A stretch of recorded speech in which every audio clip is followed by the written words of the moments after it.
So today we're going to take a look at a really interesting new tool that's trying to solve a super old problem in early education. We're diving into Aylin and the magic numbers, and honestly, it might just show us a whole new way to think about learning.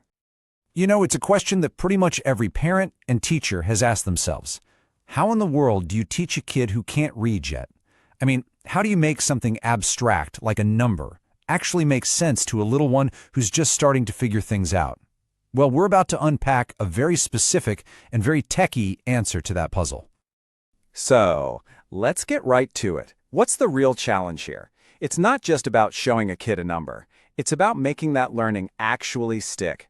How do you capture their attention and make a concept like a number truly, truly memorable? And that's the thing, right? In today's world, you've got this battle for attention. On one side, you have the quiet, classic storybook. And on the other, you have the super bright, super loud world of a tablet or a phone. So the real challenge is engagement. How do you get the number 3 to be as interesting as their favorite cartoon?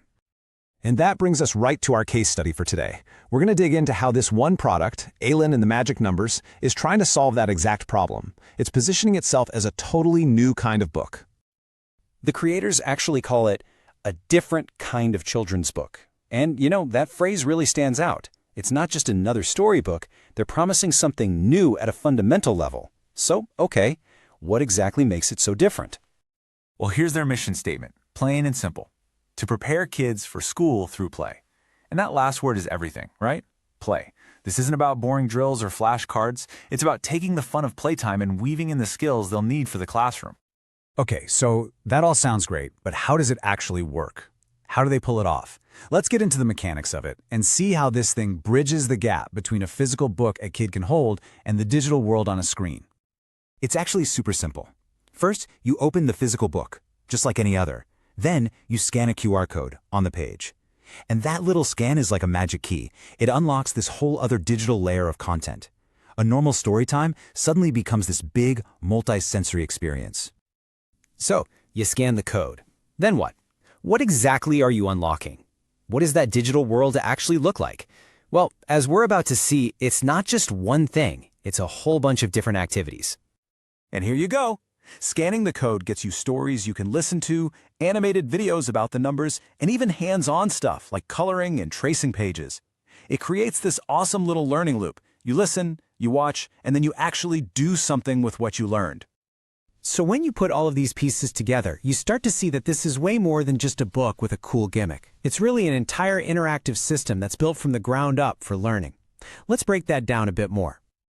Okay, the secret sauce here is a learning technique called visual mnemonics. It's a fancy term for a simple idea, using pictures and stories to help you remember stuff.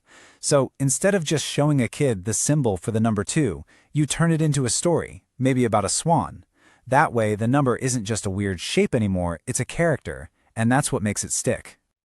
This chart really lays out the difference. On the left, you've got the old school, passive experience of a book. But on the right, you have this multisensory, interactive approach. It's not just about looking at a page anymore. It's about listening, watching, and then actually practicing what you've learned in the real world. And this gets us right back to that big claim from the creators. When they call it an innovative, interactive learning experience, this is what they're talking about. It's the physical book, plus the QR code gateway, plus the videos and audio, plus the hands-on practice, all working together to create a completely new kind of system. So let's zoom out for a second and think about the big picture. What does a model like this really represent for the future of how our kids play and learn? What's the big takeaway here? I think the key takeaway is this idea of a blend. It's not about screens replacing books. Not at all. It's about using technology to make the physical world even better. It points to a future where kids don't have to choose between playing with their hands and using a cool digital tool. They can have the best of both worlds. And that leaves us with a really big question to think about. Will every child's first book be interactive? Are we moving toward a world where every book is also a doorway to a digital experience?